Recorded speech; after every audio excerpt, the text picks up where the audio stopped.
All right, you guys should be able to hear me now. All right, so sorry. I was just explaining that I have to break down my sound system like most every day to do other stuff. So I'm constantly like unplugging, plugging in, unplugging, unplugging in. So when I plug it all back together, I never know if I got every single thing right.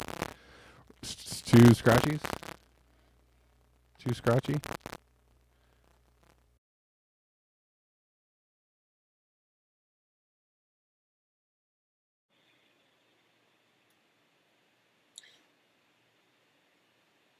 Check, check. And StreamYard doesn't really necessarily make it easy. Okay, so we're here, we're on. I know it's very late. I apologize. No, the sound is going to work. It's on. Fear not. Fear not. We have issues, but we also have solutions. All right. We're here. Sorry about it. I've been up since very early in the morning working, so a little better. Well, I don't know. I think something's going on your end, Scott Andrews, because it should be fine now.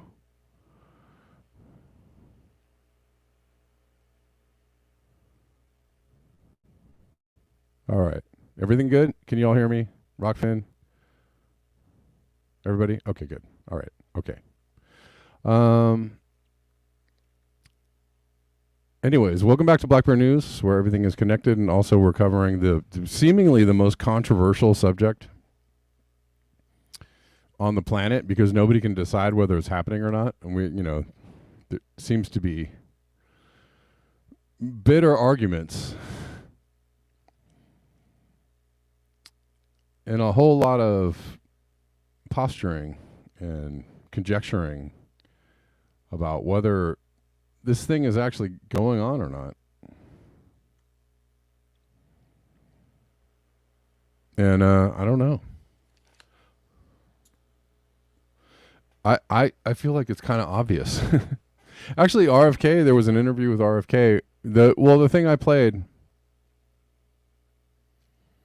thing I played where he was talking to Jordan Peterson, where he said, like, all my senses, my eyes and my ears, everything that I see, the ice melting, there's king tide, the seas are rising. The seas are actually rising. They're not, nobody's making that up. Nobody's fudging the numbers. The seas are actually rising. King tides in Miami and king tides in Hawaii, king tides in California. King tides are out of control. King tides are, going to places where they're not supposed to go. King tides in the Carolinas are wiping houses out. You can actually see climate change with your own eyes if you actually just look at it. It doesn't take a lot to go, oh, yeah, that's different. You have to actually work to not believe it. You actually have to, make it a theoretical. I was talking yesterday about the fact that climate change for a long time was theoretical.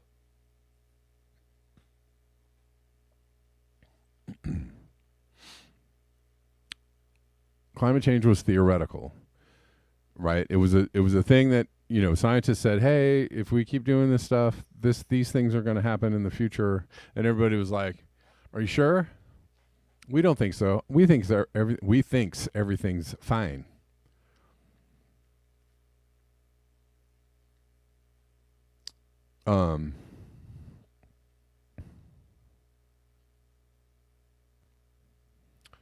We think everything is fine. Everything is great. Frank Miano says, who would make a better president, Jimmy Dore or RFK? Thanks for the super chat, by the way, Frank Miano. Oh, I don't know. That's a weird question. They're not that weird of a question, but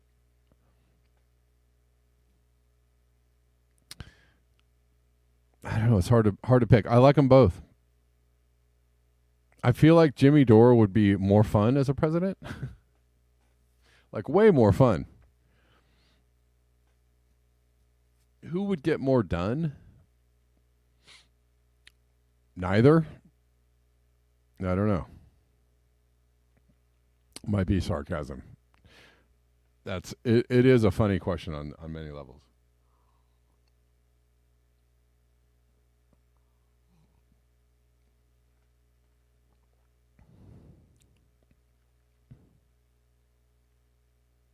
I mean, I would just say that RFK is a lawyer and he understands, how government works and stuff. Jimmy Dore has really great ideas. Jimmy Dore is a smart guy. I think he's a smart guy. I don't think he's a dumb guy.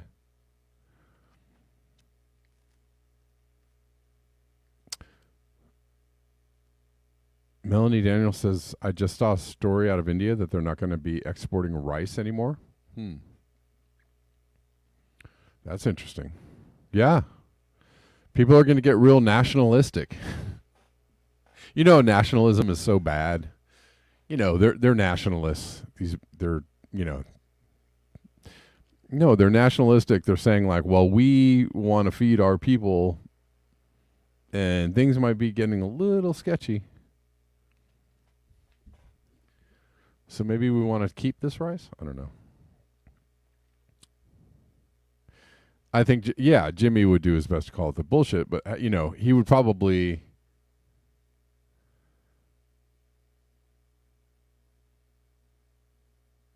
probably...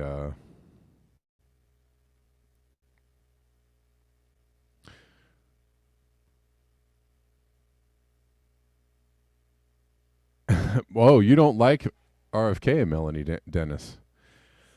Melanie Dennis says RFK is a right-leaning centrist piece of shit. Oh, dang.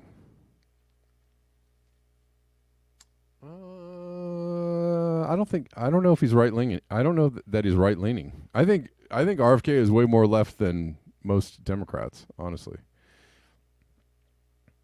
He's what Democrats used to be or used to say they aspired to be. Democrats are right-leaning centrist pieces of shit. I mean, if you want to know, most Democrats support super right-wing ideas like wars, and they actually do. Joe Biden really does want to take away your health care and your Social Security if you got a chance. He's into it. I did see a good. Was it Jimmy Dore that? No, somebody else. I can't remember. Joe Biden is part of the reason. Joe Biden has been in office so long. He's part of the reason why our retirement age is going up right now. So, 40 years ago, Joe Biden was part of a setting in motion the raising of the retirement age. Like, I don't know, 30 or 40 years ago. And now it's starting to happen. Like 30 or 40 years ago, he was like, "Hey, guess what we did?" They'll never see it coming. So, actually, I think we were having a discussion about this, Poppy. I brought that subject up a few months ago about the retirement age, being raised, and I didn't know this, but Poppy said, "Well, it's been in the works for a long time. They didn't just raise it." So it turns out that Joe Biden was behind that. Joe Biden was part of that. So in a sense, they did just raise it. In a sense, Joe Biden is here to see the fruits of his labors 40 years later, and he raised the retirement age, and you can totally blame him for that, and you could totally be pissed off at him for that, and you should be pissed off at him for that.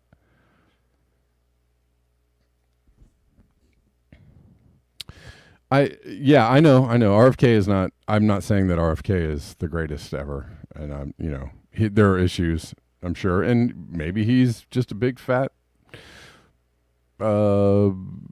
sheep herding jerk. I don't know. Maybe he is. Maybe he is. I don't know. I don't know. I can't see that he's more right-leaning than most Democrats. I feel like he's more lefty than most Democrats. But I might be wrong. I don't know, Melanie. I might be wrong. Is he a Russian stooge? Sure.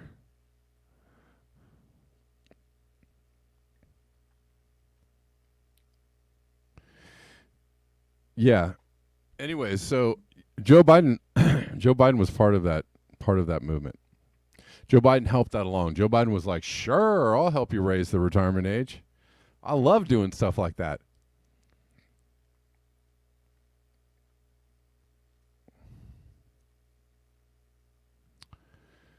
Yeah. I mean, Biden is one of the most right-leaning pieces of shit like ever. So I don't know. I don't know. I don't know. Who's more lefty? Here's a question: who's more lefty, RFK or Jimmy Dore? You would probably. I don't know.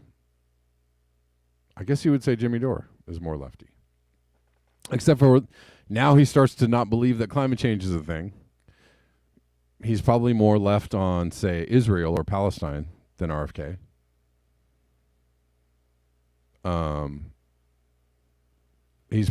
Maybe he's more left on some things. I don't know.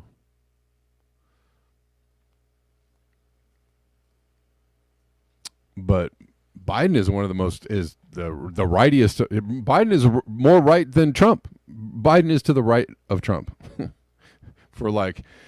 on many things. Biden is to the right of Trump. If you want to know, if you're afraid of fascism or whatever, Biden is to the right of Trump. And he's mostly, if he's not to the right of Trump, he's aligned with Trump. He's aligned, like on the border, on climate change, on drilling for oil on the border, on pretty much everything else. Biden is either aligned or to the right of Trump. But again, we're talking about a very low bar. We're talking about two, regular old presidential jerks, being right-wing jerks. We're talking about, right-wing jerks. Who's more right-wing? And people, there was a lot of debate about this before the election. Well, at least Biden's not fascist. And that was funny. That was funny as hell. That was funny as hell. At least Biden's not fascist.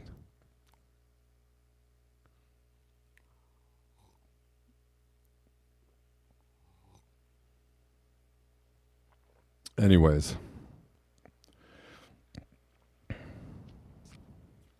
Yes, homeless in 110 degrees. Andre, yeah. It's funny. It's not funny, but I was reading the comments on the post about Arizona breaking a record. And there were, a bunch of people like, yeah, it's all, this is called summer. Ha, ha, ha, ha. It's called summer in Phoenix. The city's in a desert. And you're saying, and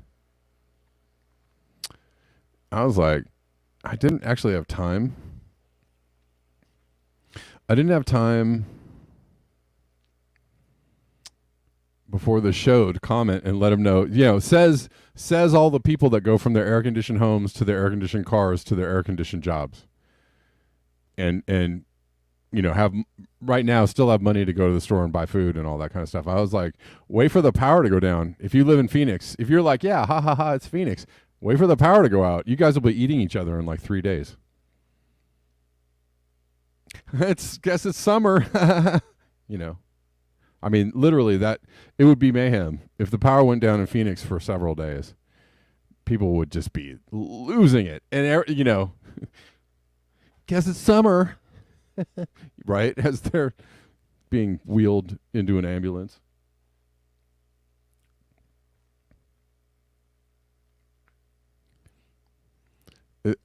It's like, yes, air-conditioned chain of custody. Right. These people are just sitting in their air conditioning going, yeah, it's hot.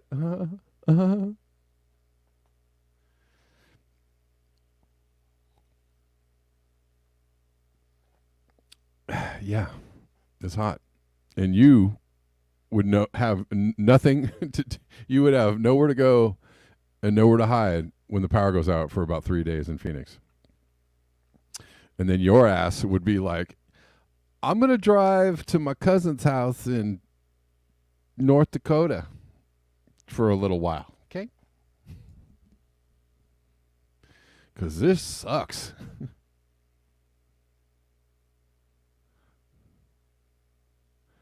This is a pretty good one from Jeff Baradelli.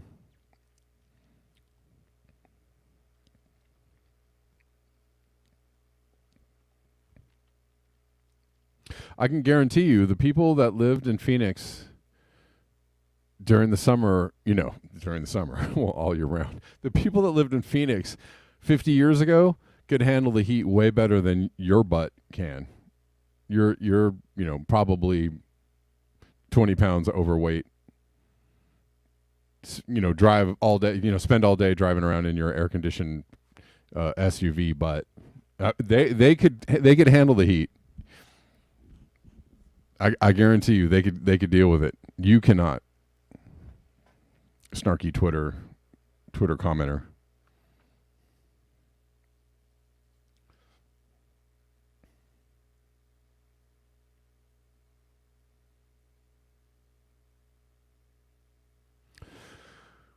I mean, I can tell you, I don't use AC myself unless I have to in my car sometimes. But there are moments because my car is literally just a greenhouse machine.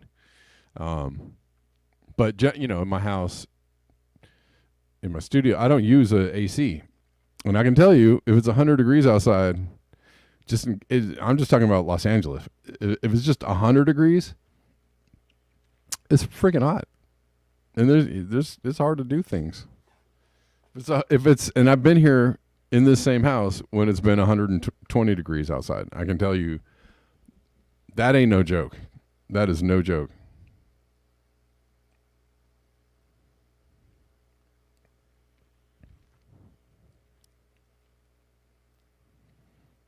All right. Man, just been talking and talking. Folks, keep this in your back pocket next time someone tells you climate change is not real because the 1930s were hot. Show them this. This map compares temps now to the 1930s. Yellow, red means it's warmer now. It may not change their mind, but you'll get rid of them real fast. And this is good to know, right? This is a comparison of current temps to the 1930s. And here, there's a couple of spots that are, somewhat in the normal or comparatively about the same, and a couple that are colder. These are in the blue and the light yellow, but all the rest, it's hotter. And the red, the dark red, that's like up to 3 degrees Celsius hotter. Reds are 1.2 to 1.5 hotter. All the pinks, all these pinks, 0.9 to 1.2, and the orangey, 0.6 to 0.9.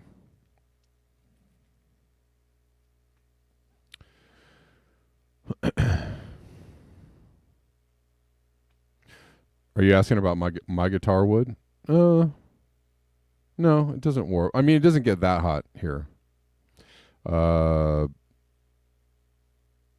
No. One of my guitars, though, is losing its color. It's fading a little bit. And I believe that might be from the heat, but I don't think but it hasn't warped. It has to be like in very, you don't want to leave your guitar in a hot car. And you don't want to have it in direct sunlight. It's very dark. Everything's shaded in my studio. It's dark in the heat. So nothing is getting like direct, like baking heat right on it. Anyways.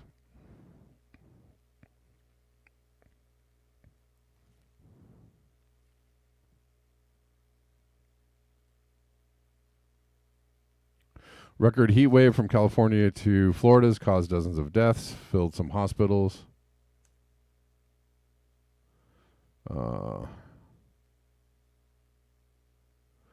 To pandemic levels. I don't know. Yet the government can do little or nothing if your boss orders you to work outside in the searing summer sun. Heat can kill on the job, and these workers are dying.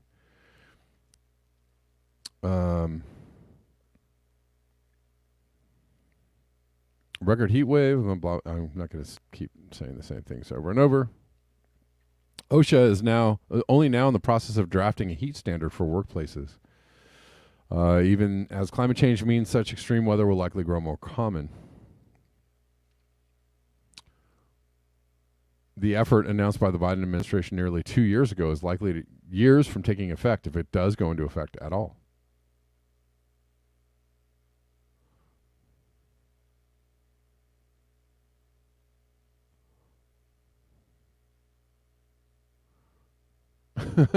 It's funny though, some of the comments on the I lived in Phoenix years ago and I worked outside during the summer and got heat stroke 3 times.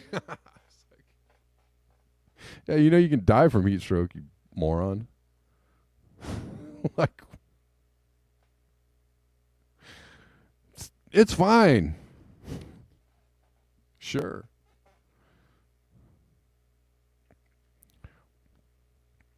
What is clear is that workers are dying on the job due to exposure to high heat. The Bureau of Labor Statistics lists 436 workplace deaths between 2011 and 2021 due to exposure to high heat in the workplace, or roughly 40 a year. Since most of those occurred in the summer, it's well over a death a week on the job for workers exposed to heat during the hottest months.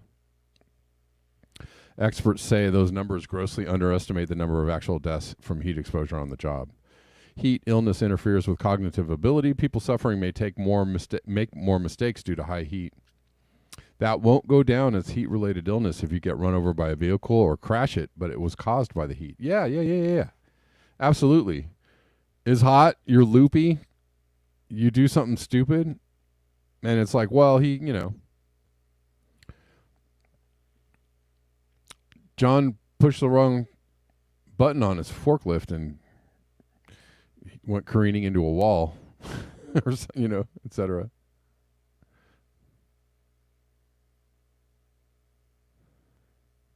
Or if you're driving a truck or a car, whatever.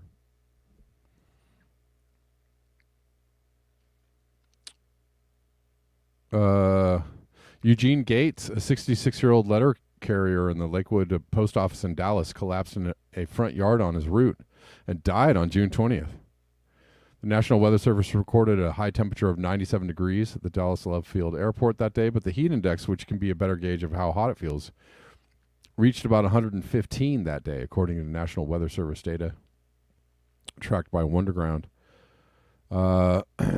There is still no official autopsy report, and his death has not been officially classified as heat-related, said his widow. She said she asked the U.S. Postal Service for answers around her husband's working conditions and death that day. It most definitely was the heat. He had no health problems whatsoever. She said her husband was never one to complain about the heat he regularly faced on his route. He'd say, "Baby, I'm used to it. I know what to do."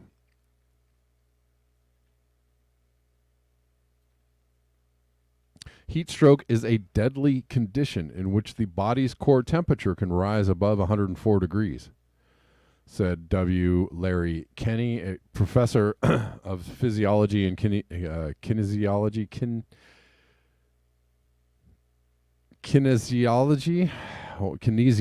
that's how it's pronounced. Sorry, took me a second. At Penn State. The rise in body temperature that follows can cause the brain cells to have trouble sending needed signals to the body and trigger massive failure of vital organs such as heart, kidneys, and liver. Yes.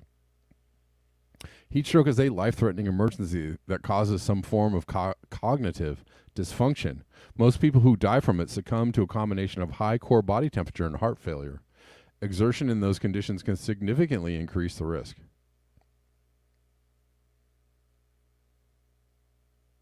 Even non-fatal heat stroke can cause permanent damage to vital organs and lifelong medical issues, et cetera, et cetera. Anyways.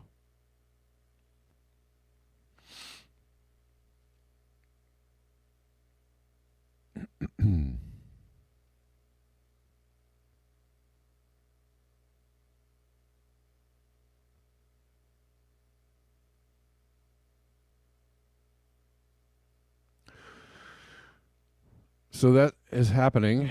Remember old Dennis Rancourt on Last American Vagabond? They were talking about excess deaths. Dennis Rancourt let it slip.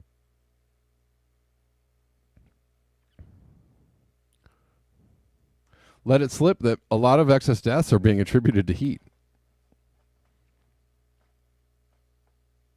Just glossed over that one. Oh, really? People are dying because it's hotter? You don't say. Anyways, on to the next subject. This is the way the world is ending, not with a bang, but a whimper. Around 2,000 penguins washed up dead on a Uruguay coast. Uruguay.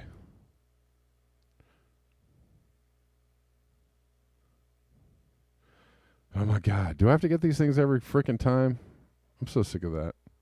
Just show me that thing. Around 2,000 penguins wash up dead on Uruguay coast.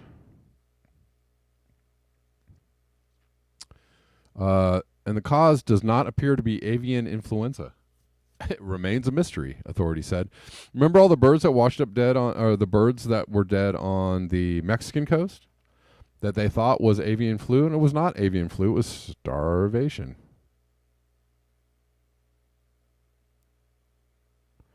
Starvation. Why? Because the fish don't like it when it's hot. They gotta leave. They're all like, it's hot, I gotta go. Oh, you know what I forgot? Did Osama already leave? I forgot to thank Osama for some coffees. Osama got me a couple coffees yesterday. Thank you, Osama, for the coffees. I appreciate you. I guess I'll have to... Hopefully you watch the replay of this sometime.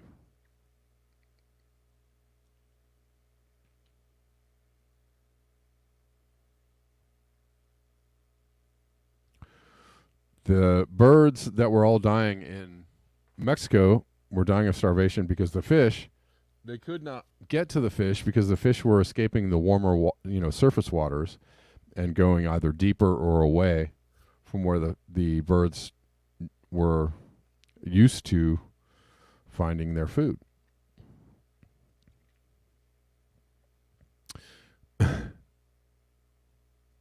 I'm loving the movement of I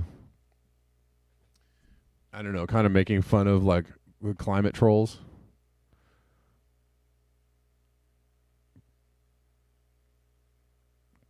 It's getting better. It's getting better. The climate communicators are getting better at this. Looks like all my Italian trolls were right.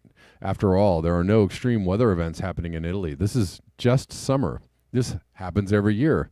Tourists just aren't used to this. Look, here's a weather map showing all these hailstorms. Didn't happen.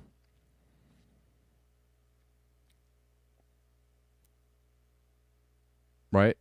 Yeah, that totally happens all the time in Italy. Hailstorms. Rivers of hailstorms in the summer. That totally happens all the time.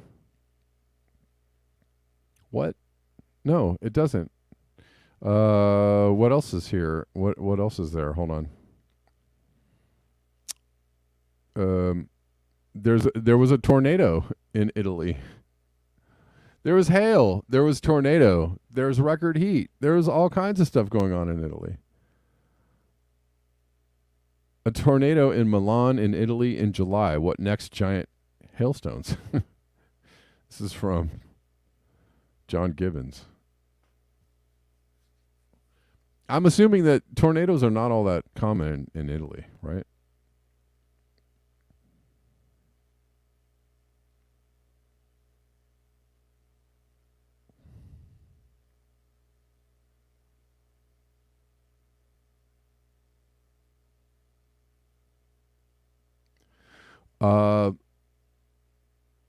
Jesus, there's just so many of these to show. There's more flooding in India.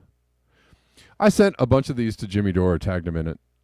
Just was wondering if he was going to cover any of these extreme weather events. If he could. Massive floods due to heavy rains at Siwana and Barmer of Rajasthan, India. I mean, this is just every single day. Every single day.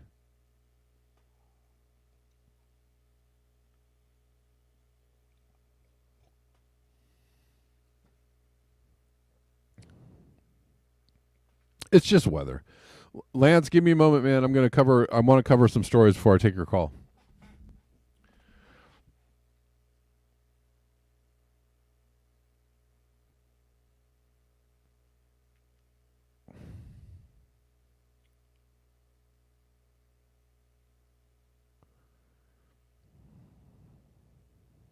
Let's see. There was a tornado in Siberia. I'm gonna guess. I might be wrong. I'm gonna guess doesn't happen in Siberia all the time either.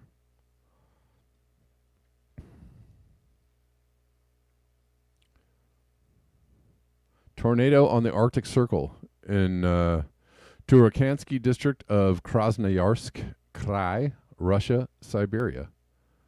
The hell? What the hell is this? I don't really need the watermark there. Don't know that anybody does. But that's a pretty massive looking tornado.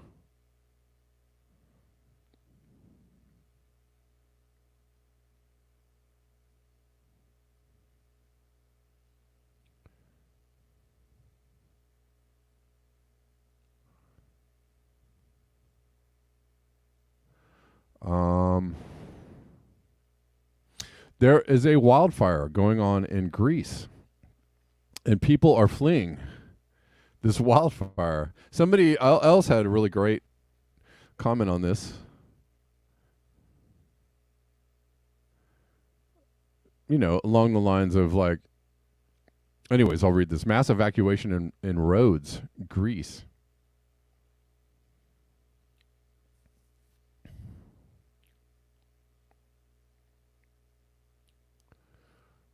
Due to wildfire, when are people going to realize business as usual is coming to a shuddering halt, whether they want to believe in climate change or not? And somebody posted this and said, like, I wish all these people would get out of the road. They're blocking the traffic. Just stop oil. Hashtag. Yes, exactly. Exactly, Tim Bob. The road. Get it? Wah, wah, wah.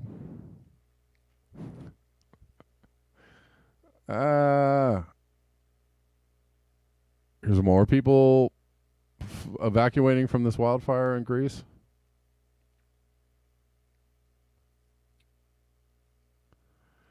No help or no contact or guidance. Had to walk 4 miles in the heat across dirt tracks and smoke and ash with a 5-year-old. No possessions. Yeah. Yeah, and if the power went out in Phoenix for a couple of days, this is what Phoenix would look like. Oh, without the people fleeing part, there's the fire part in Phoenix. I wonder if a bunch of propane tanks sitting in the sun in Phoenix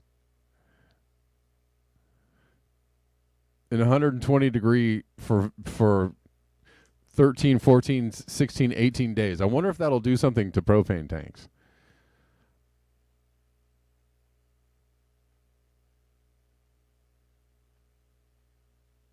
A series of explosions at Sky Harbor International Airport, or near the airport. This is a propane yard, and this is super crazy. They had to evacuate the area because propane tanks can blow like 1,000 feet into the air when they explode. You don't want to be anywhere near a propane tank when it explodes. Like real talk. That is not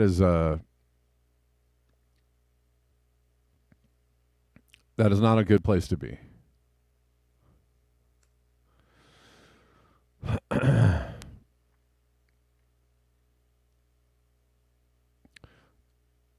One mile radius evacuation has been issued. Is this the same one?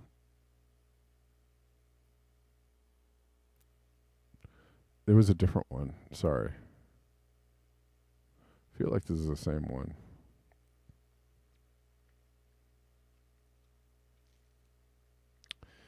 All right. And then lastly, we'll cover a couple of other like news items before we get out of here today. Maybe we'll go to Rockfin. People are dying from burns from exposure to overheated ground. This is what happens when the AC goes out. People start dying from exposure. Well, golly gee. 85 people in Arizona suffered severe burns from contact with pavements heated up to 180 Fahrenheit. 7 of them died. In total, 257 people had underlying cause of death listed as exposure to excessive natural heat. This is not a forecast for 50 years' time. It is happening today. I'll just talk about this thread for a moment. Despite that, Phoenix is America's fastest growing city. Exactly. If you can run your AC all day and get in your AC cooled car, then everything's fine. This is just summer. In my latest article, I argue that it's in large part because conversations about global warming focus too much on future threats and not enough on what's already happening. He was asking, why does this happen? Phoenix is America's fastest growing city. Why does this happen? Yeah, like for real. Also, another really good reason not to live in Phoenix or move to Phoenix. There is a nuclear power plant near Phoenix that is cooled by the wastewater from Phoenix. Again, when the power goes out and the wastewater stops flowing and they stop having the ability to cool said power plant, well, what's going to happen? I mean, it's just, we are really relying on the strength of human ingenuity and fortitude to keep Phoenix going. Yeah.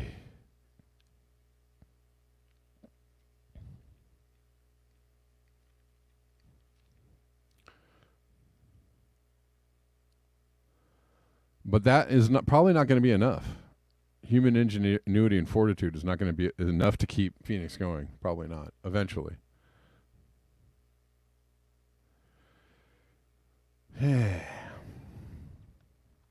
Oh, this might be a good article to read, but I probably don't have time today to read it. Several good articles to read. Oh, shoot.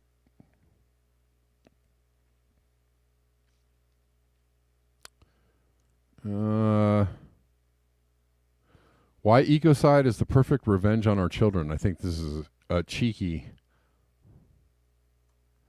Oop, I didn't want to do that. I think this might be, humorous or something. Why ecocide is a perfect revenge on our children is a question in an email. Hey, Rachel, any tips for a terrified new parent? I have this nightmare in which my daughter is wandering a global desert, knife fighting other scavengers for the remaining supplies of canned food. Not too often, just every other night. How do you cope? Best, Martin. Hello, Martin. I understand. When I look at my sons, I worry about the planet. It's not dying nearly fast enough. Our little parasites might get to enjoy 2, maybe even 3 decades before the end, and what kind of justice is that? Think of what they've stolen from us before motherhood. I saw dozens of different skylines. I learned languages, dances, and jokes, all for their own sake. I left every shop with a new treasure and every weekend with a new memory. I didn't know a single Frozen song. It was a beautiful life, and its loss won't go unavenged. I'm sure you feel the same way. At first, I relied on community. It takes a village to doom a child. That's wrong. Just look at how our parents united to gut the rainforest, bathe seals in oil, and turn coral into a mere memory. They provided us with a simple model. Ecocide is as much about honoring them as punishing the next generation. Sadly, few agree, and fewer are willing to try. Sure, some of my friends came through. They scattered Ziplocs and lithium batteries like apple seeds, and I love them for it. But most let me down, riding bicycles over my dreams. My own brother started composting just to keep living above sea level. We don't speak anymore. It's a selfish world full of clean air addicts. Society pays lip service to mothers, but it let an ideal ozone hole die. Suddenly, I was on my own. I remember holding my firstborn in my arms and coming to the horrifying realization that he was a Braden. Nothing else fit. Braden was as destined for lacrosse as Lucifer was to fall. My freedom and the savings, the cost of that benighted destiny. Then Braden puked on me, and I declared war on the future. My husband thinks I'm joking. He's a fool. Our other children may have their own names and faces, but they're all Bradens.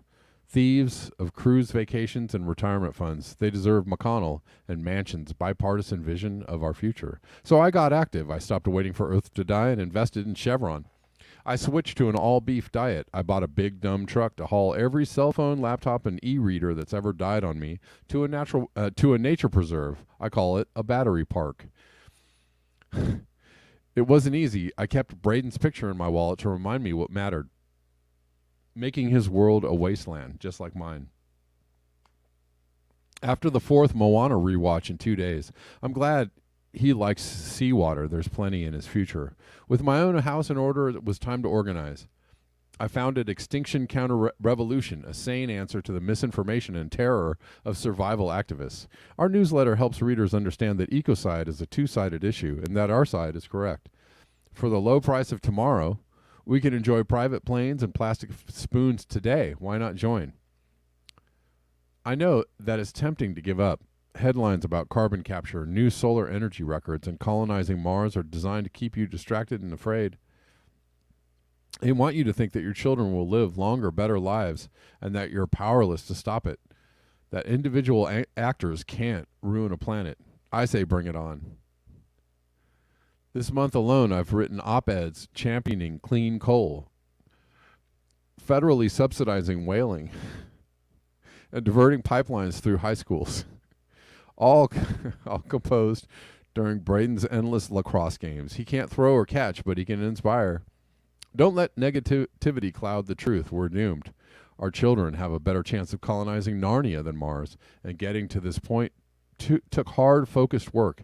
So kick back, turn on 2 air conditioners, and find something nice to throw away and replace. Keep fighting. We're almost there. Yours, Rachel Sinclair. Ah, that was good.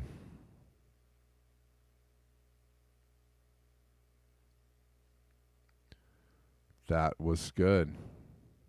Funny. Coolio got a tip from Anna Maris on a Rockfin. Thank you. Anna Maris says, "Hi Kevin, with the huge rise in people suffering from neuropathy, just imagine if you can't flee." Yeah.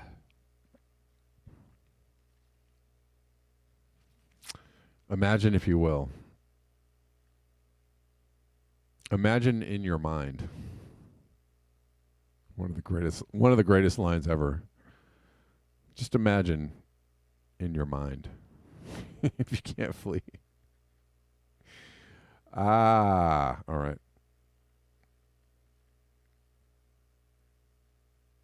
You guys good on Rockfin? I see y'all. Thanks for hanging out on Rockfin with me. Oh man. Oh, hold on one second.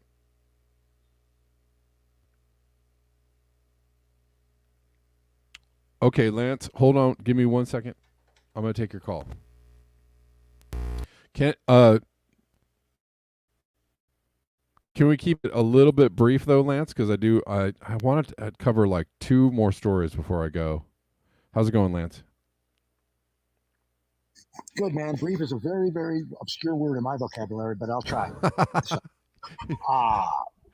Hey, so I appreciate in that. fact, I had a couple points I was going to make, but speaking of clean coal, okay, I worked for Ralph Nader's NIPERG when I first was like my late teen, early 20s. Great outfit, 51 PERG. There's us PERG that walk and they get stuff, legislation. They work with anybody who agrees with them on a topic, usually environmental stuff. Then I worked for Recycle First a few years later. And they were just starting out. I only worked for them for a couple of months, same operation, canvassing door to door legally, they get the thing. And it was about trying to stop a trash to energy plant that everybody knew was 20 years behind the times. It was not state of the art, and sure enough. So several years later, they stayed in business. And so I told them how to do their operation and all that. So we went to one guy's house when we were canvassing, and he lived in the city, but a real suburban, really nice area, kind of on the edge of town. He said, I can't, and this is what he did. He gave us a tour of his house. Okay. He said, I work out of Boston. There's no coincidence of why this old house is centered in Boston, because they really do rehab stuff. It's kind of a good place for that stuff. That's why it happened to start there, that show. Not that it couldn't be done in North Carolina or Iowa, but specifically Boston is good about that stuff. So that's where this old house is about. I work out of Boston with architect. He was an architect or an engineer, I forget. And he took us on a tour of his house. and he had south facing, a pool with these blue things that like you put on. They only had little solar cells embedded into it. He said we could swim outside till October. It's like going to Sweden where you have the hot water and the cool air. He says, and he showed me how his insulation, how he had a certain paint and then actual insulation on his foundation, the few layers of bricks that that are above ground and he showed me how, like with weather patterns, where just like where you see those circles where it doesn't go left to right, it goes in those concentric circles of temperature because things are affected that way. He said, in your house, you do the air testing, and wherever the air accumulates, up that corner of the room, there are 2 foot by 1 foot holes, rectangular, embedded with wood, and then a little grate over it where the heat tends to escape. Then the pièce de resistance, I'm just about done. He goes down to the basement and he shows a tiny wood burning stove looking thing, like an old Franklin stove, only a really small version. He says, I heat my whole house with coal with like mega filters, not one molecule of pollution. That's not what they do. Oh, yeah, we're going to do this great stuff up here and save a lot of money, but we're going to pollute. No. So, and again, I'm no genius. What the hell do I know? I would never have known this if I didn't go to that house, working with this. So it's just coincidence that I know this. But so we can have a call, and this is the idea. You can't do clean anything. You can't do efficient anything on a large scale. This other genius, and I won't go into it, he said that no matter what your means is, the more farther away you are from where the energy is coming from, the more loss there is. On average, it's 40%. We lose 40% before the first person gets their first ounce of heat, depending on how far away the source is. But anyway, so we're just so backward. We're like in the Middle Ages. We're not taking the best thoughts and knowledge and using it like when we wanted to do the space race. America used to be able to do this, and now we've lost the ability. But so clean coal exists. Clean coal exists, but who would know? Well, okay. Well, awesome. Lance, I'm going to let you go, but thanks for the call. Thank you for calling in. Yeah, no, I mean, that's a good point on some levels. I mean, that happens all the time. Wasn't Planet of the Humans, didn't they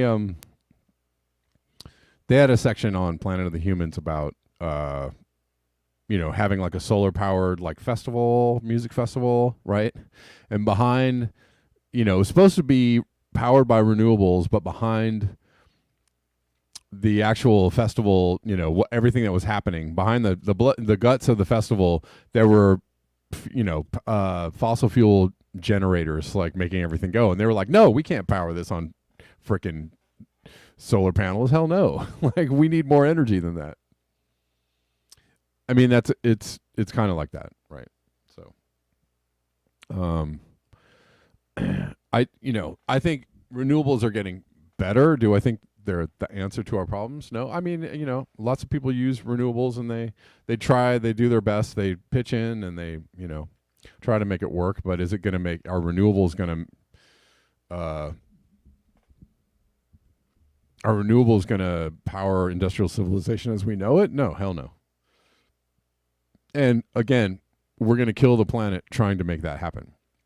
In the process of trying to, power the planet with renewables, we will mine the planet to death. And we will also choke the planet in more carbon dioxide because we're going to have to burn a lot of carbon in order to make all those renewables. So it's just not, the math does not add up. Anyways. It's not, we need to be more reduce and reuse, not, make some more renewables. They're not renewables. What was the line I read the other day? They don't make solar panel babies when at the end of their lifespan. They're not renewable. The energy is not renewable necessarily. It's from the inception of how it's collected to the output, it might be a little less, carbon intensive, a little less over a lifespan, maybe. But they're not renewable. It's not renewable energy. So that's a lie. That's like slapping, calling it renewable energy is like slapping a Go Green sticker on the side of a diesel powered 18-wheeler and saying like, we are eco-friendly because we slap this sticker on it. I mean, that's literally what you're, when you slap the name renewable on something, you're just slapping on, something that's completely generated by carbon, right? And calling it renewable. It's just a sticker.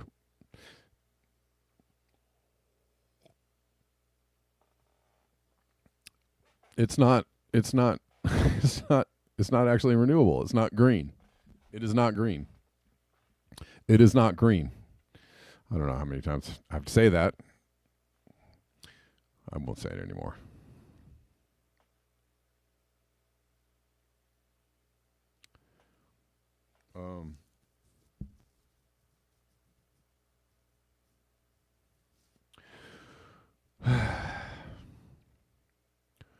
Just trying to find a couple more things to I know I showed up late, so I'm trying to give you guys a couple extra minutes. But that was a funny little article there, I thought.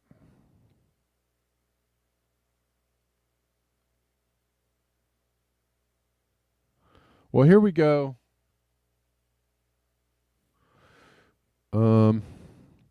I'll leave you with this from Nico House. Nico's been producing some good Twitter fodder. A lot of stuff about Joe Biden. So this is about Biden as well and his criminal activities, and we'll end with this. Turns out there are records proving that Joe Biden participated in a bribery scheme. Bribery. I can say it.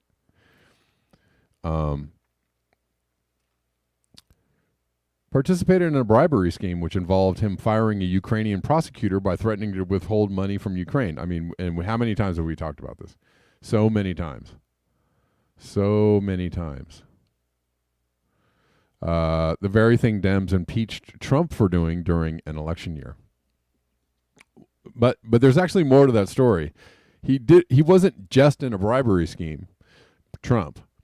He was trying to get information on what Biden was doing. He was trying to find out what actually happened.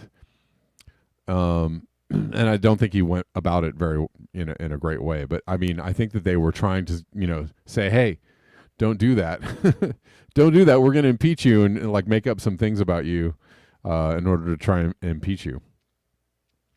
He was digging for dirt in Ukraine, and they didn't like that, and they impeached him for it. But Biden actually doing the crime, totally fine.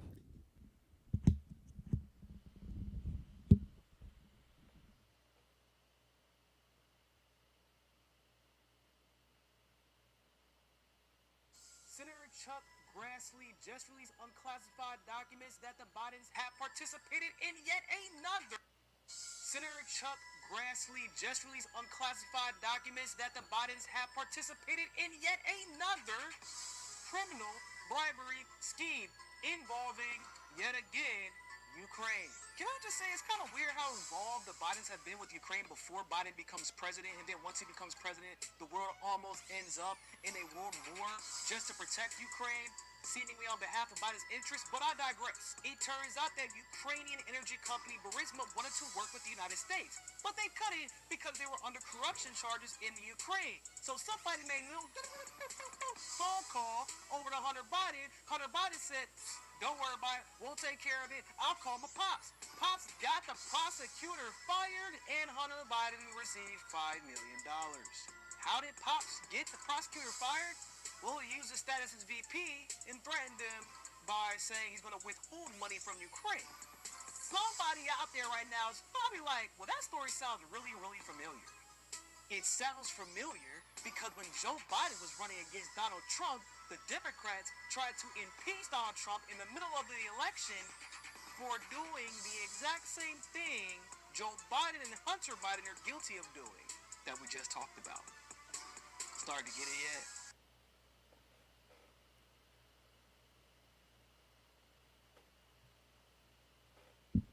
Anyways, that's good stuff from Nico House, as usual.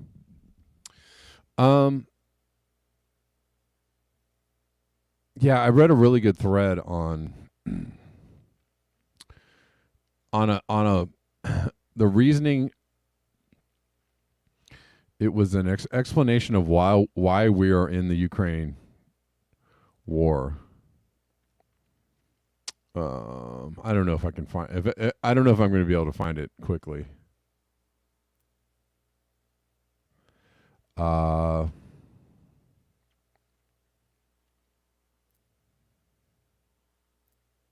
Anyways, basically, kind of theorizing that we are in the Ukraine war to actually hide. Like, part of the reason we're in the Ukraine war is we need to hide Joe Biden's criminal activity and the biolabs, right? Maybe I did read it. Maybe I did read. I can't remember anything past a week ago. I think maybe I did read this thread. But anyways, we did have biolabs in Ukraine, and Russia has evidence of it, and they need to keep this war going because they can't stop the war because they're afraid like all this stuff is going to come out, and that Russia is going to bring this to the world international criminal court, et cetera, whatever.